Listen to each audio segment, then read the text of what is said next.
وہیں انتقال ہو گیا تھا جہاں وہ سوئے تھے درخت کے نیچے، اور وہ شہر بالبک میں ہی کہیں مدفون ہے۔ حضرت کعب رضی اللہ عنہ فرماتے ہیں کہ اس وقت 4 انبیاء کرام زندہ ہیں، 2 زمین پر یعنی حضرت الیاس علیہ السلام اور حضرت خضر، جبکہ 2 آسمانوں پر، ایک حضرت عیسیٰ علیہ السلام کے ساتھ آسمان ایک اور ہے۔ ان روایات کا تذکرہ پہلے بھی میں کر چکا کہ حضرت الیاس علیہ السلام اور حضرت خضر ہر سال رمضان المبارک میں بیت المقدس میں اکٹھے ہوتے ہیں اور دونوں حج بھی کرتے ہیں اور زمزم کا ایک گھونٹ پیتے ہیں غالباً، جو اگلے سال تک، 1 سال تک کچھ روایت کے مطابق ان کے لیے کافی ہوتا ہے۔ علماء کے اس بات پہ بھی آپس میں اختلاف ہے کہ حضرت خضر کی طرح حضرت الیاس علیہ السلام نے بھی رسول اللہ صلی اللہ علیہ وسلم سے ایک سفر کے دوران ملاقات کی تھی اور ان کا قد 300 گز بیان ہوتا ہے، اور اس واقعے کے راوی حضرت انس بن مالک رضی اللہ عنہ۔ کیا حضرت عیسیٰ علیہ السلام اور حضرت امام مہدی کے علاوہ اور بھی بڑی برگزیدہ شخصیات ہیں جن کا آخر زمان میں کردار بیان ہوتا ہے؟ ایک وقت اور رکھنے کے بعد دوبارہ دیکھیں۔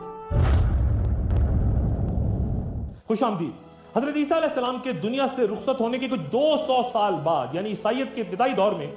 رومی شہنشاہ دقیانوس کے زمانے میں حتمی فیصلہ کر لیا گیا کہ بت پرستی اور شرک کو ایک بار پھر بحال کر دیا جائے گا اور ہر حال میں عیسائیت کو کچل دیا جائے گا۔ اسی دوران بادشاہ کو خبر ملتی ہے کہ چند نوجوانوں نے دوبارہ عیسائیت قبول کر لی ہے، تو وہ شدید غصے میں آ کے ان نوجوانوں کو دربار میں بلاتا ہے اور انہیں سخت ترین سزا دینے سے پہلے ایک موقع سوچنے کا چند روز کی صورت دیتا ہے اور کہتا ہے کہ وہ خوب غور کر لیں یہ نوجوان اور پھر دربار میں واپس آ کر اپنے گناہوں کی معافی مانگیں۔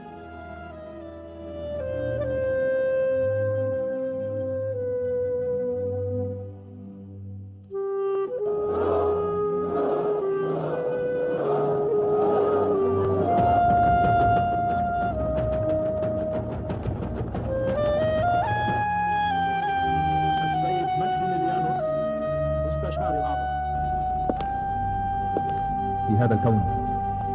هناك إله واحد فقط، هو خالق السماوات والأراضين. أيها الناس، ليس هناك إله في الكون غير خالق السماوات والأراضين. إنه رب إبراهيم ورب نوح، إنه رب موسى كليم الله، ورب داود وسليمان، ورب عيسى، ورب خاتم الرسل وهو أحمد الذي تنتظره الدنيا. ذلك الإله الواحد الأحد الذي بعث برسل من عنده لهداية الناس. دربار سے نکلنے کے بعد یہ خوفزدہ نوجوان آپس میں مشورہ کرتے ہیں کہ کیا کریں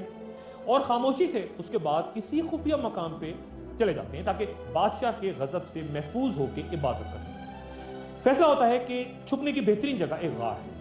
اور جب وہ وہاں داخل ہوتے ہیں تو اللہ تعالیٰ ان پر نیند طاری کر دیتا ہے اور وہ خواب کی حالت میں کروٹیں بھی بدلتے رہتے ہیں۔ غار اندر سے بہت کشادہ ہے اور اس میں بہت سے سوراخ بھی ہیں جن سے تازہ ہوا اندر تو آتی ہے لیکن دھوپ اندر نہیں آ سکتی، صرف اتنی روشنی کہ وہ نہ زیادہ غار کے اندر تاریکی پھیلائے کہ کچھ نظر آ سکے اور نہ ہی اتنی تیز روشنی کہ ہر طرف روشنی ہو جائے۔ نوجوان اندر غار میں سوتے رہتے ہیں اور ان کا وفادار کتا غار کے باہر اس طرح بیٹھا رہتا ہے کہ پہاڑوں میں اس غار کے آس پاس سے گزرنے والے لوگ ڈر کے کتے سے گھبرا کے ادھر ادھر نکل جاتے ہیں۔ کتے کے غرانے پہ وہ بھاگنے میں ہی اپنی عافیت سمجھتے ہیں۔ وقت گزرتا ہے، گھنٹے، دن، ہفتہ، مہینہ، سال، باہر دنیا بدل جاتی ہے، زمانہ بدلتا ہے، انقلاب آ جاتے ہیں اور شہری عیسائیت کے آغوش میں آ کر دوبارہ محفوظ ہو جاتے ہیں۔ یہ نوجوان پھر حکم الہی سے بیدار ہوتے ہیں، سرگوشیاں کرتے ہیں اور ایک دوسرے سے پوچھتے ہیں کہ کتنی دیر سوئے۔ ایک کہتا ہے کہ شاید دن کا کچھ حصہ، دوسرا کہتا ہے کہ نہیں پورا دن۔ پھر ان میں سے ایک نوجوان کہتا ہے کہ ہم میں سے کوئی ایک باہر جا کے ذرا شہر سے کھانا تو لیا ہے۔ تو یہ لوگ کچھ سکے لے کے باہر بازار کی طرف نکلتے ہیں لیکن بہت احتیاط کے ساتھ کہ کہیں پکڑے نہ جائیں، کیونکہ بادشاہ تو بہت ظالم ہے اور جسے چھپ کے یہ غار میں جا کے سوئے تھے لازماً یہ سب کو قتل کر دے گا۔ ان نوجوانوں میں سے ایک سکہ لے کے جب بازار جاتا ہے تو حیران ہو جاتا ہے کہ ایک نیا منظر، ایک نئی دنیا اس کے سامنے ہے، نیا آدمی، بالکل نیا بازار، نئی دکانیں، نئی عمارتیں، نئے طور طریقے۔ ڈرتے ڈرتے وہ ایک باورچی کی دکان پہ پہنچ کے اسے سامان لیتا ہے اور جب سکہ پیش کرتا ہے، قدیم سکہ، تو بات اچانک بازار میں پھیل جاتی ہے، افراتفری پھیل جاتی ہے اور لوگ گروہوں کی شکل میں اس شخص کے ارد گرد جمع ہو جاتے ہیں اس کی زیارت کے لیے اور پھر ضد کر کے اس کے ساتھ اس غار کی طرف روانہ ہوتے ہیں تاکہ اس کے دوستوں، اس کے ساتھیوں کی زیارت بھی کر سکیں۔ اہل غار جب اتنا بڑا ہجوم اپنی طرف آتے دیکھتے ہیں تو گھبرا کے کہتے ہیں کہ شاید ہم پکڑے گئے، یہ تو بادشاہ کے لوگ ہیں، سپاہی ہیں۔ لیکن پھر جب وہ لوگ پہنچتے ہیں، سارا ہجوم پہنچتا ہے تو انتہائی احترام سے ان نوجوانوں کو شہر لے کے آتا ہے کہ انہوں نے انتہائی استقامت کا مظاہرہ کرتے ہوئے عیسائیت چھوڑنے سے انکار کیا اور اب عوام کے دلوں میں ان کا انتہائی اعلیٰ مقام ہے۔ چنانچہ لوگوں نے اصرار کیا کہ نوجوانوں کو شہر میں کوئی ایسا بڑا کردار ادا کرنا چاہیے کہ وہ عوام کو اپنی قیادت سے کوئی فائدہ پہنچے، وہاں حکومت کریں، رہنمائی کے فرائض سنبھالیں، لیکن یہ نوجوان کسی بھی صورت آمادہ نہیں ہوتے اور اپنی زندگی کا باقی حصہ اسی غار میں جا کے گزارتے ہیں۔ حضرت عبداللہ بن عباس رضی اللہ عنہ سے روایت ہے کہ قریش نے مدینہ کے یہودیوں سے کہا کہ وہ دین موسوی کے چند ایسے سوالات بتائیں جو رسول اللہ صلی اللہ علیہ وسلم سے پوچھ کے ان کا امتحان لے سکیں۔ تو یہودیوں نے قریش سے کہا کہ رسول اللہ صلی اللہ علیہ وسلم سے 3 امور کے بارے میں دریافت کریں: حساب کہف، ذوالقرنین اور روح۔ اور پھر ان نوجوانوں کا قصہ جو میں نے بیان کیا قرآن شریف میں یہ حساب کہف کہلائے۔ سورہ کہف میں ان کا بیان کرتے ہوئے ان کو حساب کہف اور رقیم کہا گیا۔ کہف کے معنی ہے وسیع غار، لیکن رقیم اس کا کیا مطلب ہے، اس میں کچھ اختلاف ہے۔ چند علماء رقیم سے مراد کچھ لکھی ہوئی شے، جبکہ کچھ کے نزدیک یہ وہ پہاڑی تھی جس غار میں یہ لوگ مقیم تھے، یا پھر اس وادی کا نام جس کے کھنڈات ایشیائی کوچک کے شہر ایفیسس کے نزدیک پائے جاتے ہیں، ترکی کی بندرگاہ ازمیر سے کچھ 60 کلومیٹر جنوب میں۔ یہاں ڈایانا دیوی کا مندر دنیا کے 7 قدیم عجوبوں میں شمار ہوتا ہے، اور یہاں سینٹ پال یا پولس اور سینٹ جان یعنی یوحنا بھی مقیم رہے۔ حساب کہف کتنے نوجوان تھے؟ اس بارے میں ارشاد باری تعالیٰ ہے کہ کچھ لوگ کہتے ہیں وہ 3 تھے اور چوتھا ان کا کتا تھا، اور کچھ لوگ کہتے ہیں کہ وہ 5 تھے، چھٹا ان کا کتا تھا، اور کچھ لوگ کہتے ہیں کہ وہ 7 تھے اور 8واں ان کا کتا تھا۔ تو کہہ دیجئے کہ میرا رب ان کی گنتی اور تعداد کو بخوبی جانتا ہے۔ تھوڑے ہی لوگ ان کی صحیح تعداد کو جانتے ہیں، لہٰذا آپ ان سے اس بارے میں جھگڑا نہ کریں اور نہ ان سے کچھ پوچھئے۔ سورہ کہف قرآن شریف کی ان صورتوں میں سے ہے جن میں کئی بھید و اسرار و رموز پوشیدہ، مثلا قصہ حساب کہف اور رقیم، حضرت موسیٰ علیہ السلام کا علم حاصل کرنے کے لیے خضر کے ساتھ سفر، اور حضرت ذوالقرنین کا تذکرہ۔ آخر الزمان یعنی وقت کے خاتمے کی بہت سی علامات ہمیں اسی سورہ مبارکہ سورہ کہف میں ملتی ہیں۔ اور ایک اور حدیث کے مطابق رسول اللہ صلی اللہ علیہ وسلم نے فرمایا کہ جو کوئی بھی دجال کے دور فتنے میں موجود ہو تو وہ سورہ کہف کی ابتدائی آیات تلاوت کرے، یہ اس کے لیے بالکل ویسے ہی امن و سکون کی علامت ثابت ہوں گی جس طرح آگ حضرت ابراہیم علیہ السلام کے لیے سلامتی اور فرت بخش بن گئی تھی۔ سورہ کہف میں پنہا اسرار و رموز پر تو آئندہ بات ہوگی، لیکن پچھلی گفتگو میں جہاں میں نے امام مہدی کا ذکر کیا تھا تو یہ بھی بیان کیا تھا کہ جہاں اہل بیت کے مطابق امام مہدی پیدا ہوں گے، وہاں یہ بھی بیان کیا تھا کہ اہل تشیع کے مطابق امام مہدی کی ولادت ہو چکی ہے اور وہ کسی نامعلوم مقام پر غیبت کبریٰ میں موجود ہے، اور ایک مخصوص وقت پہ وہ حکم الہی کے بعد ظاہر ہوگی۔ اہل تشیع ایک طویل عرصے تک زندہ اور رہنے کی مضبوط ترین دلیل حساب کہف سے دیتے ہیں، جو تقریباً 300 شمسی یا 309 قمری سالوں تک غار میں زندہ سوتے رہے اور پھر اللہ کے حکم سے بیدار ہوئے۔ ایک گزرے نشست میں یہ بھی بیان کر چکا ہوں کہ ایک عرب بادشاہ کی موت کے بعد امام مہدی مدینہ منورہ سے مکہ کی طرف سفر کریں گے، جہاں طواف کعبہ کے دوران پہچانے جانے کے بعد ان کے ہاتھ پہ بیعت ہوگی اور ان کی طرف بڑھنے والا مسلمانوں کا ایک لشکر زمین میں دھس جائے گا۔ اور یہ بھی بیان کر چکا ہوں کہ پھر امام مہدی اپنے ساتھیوں کے ساتھ مل کے ان خونی جنگوں کا آغاز کریں گے جن کے بارے میں صحیح احادیث میں ہمیں یہ خبر دی گئی ہے۔ حضرت نافع بن عتبہ رضی اللہ عنہ سے روایت ہے کہ رسول اللہ صلی اللہ علیہ وسلم نے فرمایا کہ تم جزیرہ عرب پر چڑھائی کرو گے، اللہ تمہیں فتح دے گا۔ پہلے لشکر کے دھس جانے کے بعد دوسرا لشکر امام مہدی کے مد مقابل اترے گا، اور قریش قبیلے کا ایک شخص سفیانی اس دوسرے لشکر کی قیادت کر رہا ہوگا جس کی ننیال قبیلہ بنو حلب سے ہوگی، اور وہ بھی امام مہدی کے ہاتھوں مارا جائے گا۔ غالباً یہ وہ دور ہوگا جب قریش قبیلہ ختم ہو جائے گا۔ عربوں میں سب سے پہلے قبیلہ قریش ختم ہوگا، وہ ہزاروں سال پرانا قبیلہ جس کی کئی شاخیں آج تمام عرب ممالک تمام دنیا میں پھیلی ہیں، اس قبیلے کا مکمل طور پہ فنا ہو جانا، ختم ہو جانا علامات قیامت میں سے ایک بڑی علامت۔ ایک وقفے کے بعد دوبارہ خوش آمدید۔ جب مدینہ منورہ کے بعد دمشق اسلامی ریاست کا دارالخلافہ بنا تو وہاں خوبصورت شہر کے شایان شان ایک مسجد کی ضرورت تھی، چنانچہ اموی خلیفہ ولید بن عبد المالک نے بہت پیسہ خرچ کر کے، بڑی رقم خرچ کر کے وہ شاندار مسجد تعمیر کی جسے مسجد اموی کہا جاتا ہے۔ کتاب الزیارت دمشق میں روایت ہے کہ مسجد کے ایک گوشے میں ایک روز خلیفہ نے تمام رات تنہا عبادت کرنے کا ارادہ کیا اور نگراں سے کہا کہ مسجد کے دروازوں کو تالے لگا دیے جائیں تاکہ دوران عبادت خلیفہ کو یکسوئی حاصل ہو سکے۔ نگراں نے نماز عشاء کے بعد داخلہ مسجد میں عام افراد کے لیے بند کر دیا اور خلیفہ عبادت میں مشغول ہو گیا، لیکن اچانک انہوں نے دیکھا خلیفہ نے کہ ایک اور شخص ان کے نزدیک کھڑا نماز پڑھ رہا۔ خلیفہ نے نگراں کے پاس جا کے پوچھا کہ میں نے تمہیں کہا تھا کہ کوئی بھی شخص مسجد کے اندر نہ آئے تو تم نے اس شخص کو اندر کیوں آنے دیا؟ تو نگراں نے جواب دیا کہ امیر المومنین، یہ شخص ہر رات خاموشی سے یہاں کے نماز پڑھتا ہے اور یہ حضرت خضر ہے۔ اسی مسجد کے باہر غربی جانب وہ مرد مجاہد آرام فرما رہے ہیں جن پر تاریخ اسلام کو ناز ہے، یعنی فاتح بیت المقدس سلطان صلاح الدین ایوبی، اور ان کے مزار کے نزدیک ہی سلطان نور الدین محمود کا مزار ہے۔ جبکہ مورخین یہ بھی بیان کرتے ہیں کہ جب مسجد کی تعمیر کے دوران اس کی بنیادیں بھری جا رہی تھی تو ایک صندوق برآمد ہوا، جسے کھولا گیا تو ایک انسانی سر اس میں تھا، نوجوان، کالی داڑھی، چمکتا چہرہ اور گردن سے خون ٹپک رہا تھا۔ کچھ علماء کہتے ہیں کہ وہ حضرت یحییٰ علیہ السلام کا سر تھا، جنہیں یہودیوں نے دمشق کے بادشاہ حداد بن حداد کے حکم پہ ذبح کر دیا تھا، صرف اس بات پہ کہ یحییٰ علیہ السلام نے ایک عورت کے نکاح کو ناجائز قرار دے دیا تھا، اور اس عورت نے بادشاہ سے فرمائش کی تھی کہ اس کے سامنے حضرت یحییٰ علیہ السلام کا سر ایک تھال میں رکھ کے پیش کیا جائے۔ حضرت یحییٰ علیہ السلام، جنہیں عیسائی یوحنا یا جان دا بیپٹسٹ کہتے ہیں، وہ حضرت عیسیٰ علیہ السلام سے 6 ماہ بڑے تھے، اور ان کا مزار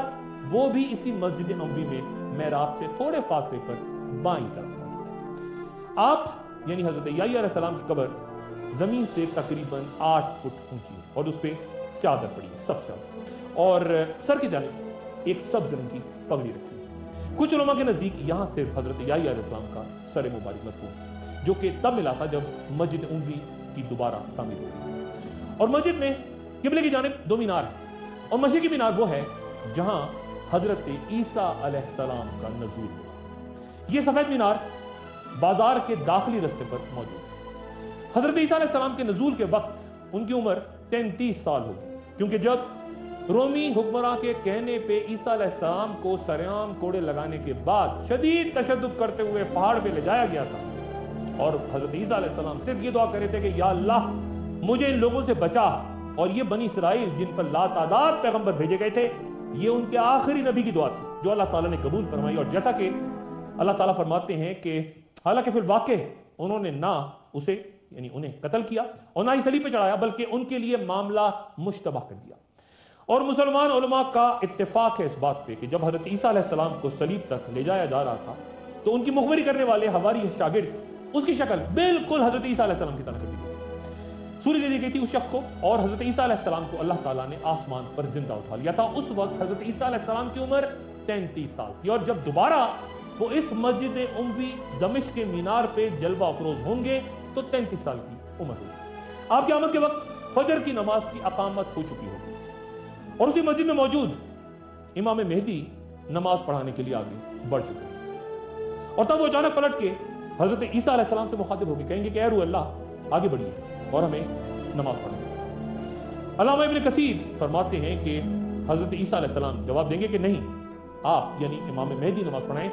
یہ اقامت آپ کے لیے ہی کہی گئی۔ اہم سوال یہ کہ تمام انبیاء کرام میں سے حضرت عیسیٰ علیہ السلام کے ہی دوبارہ نزول اور پھر ان کے نماز سے امامت کے انکار کی کیا وجہ ہے؟ اگلی نشست میں گفتگو جاری رہے گی۔ اپنا دوستوں رشتہ داروں گرد و نواح کے لوگوں کا سفر خیال رکھیے۔ اللہ حافظ۔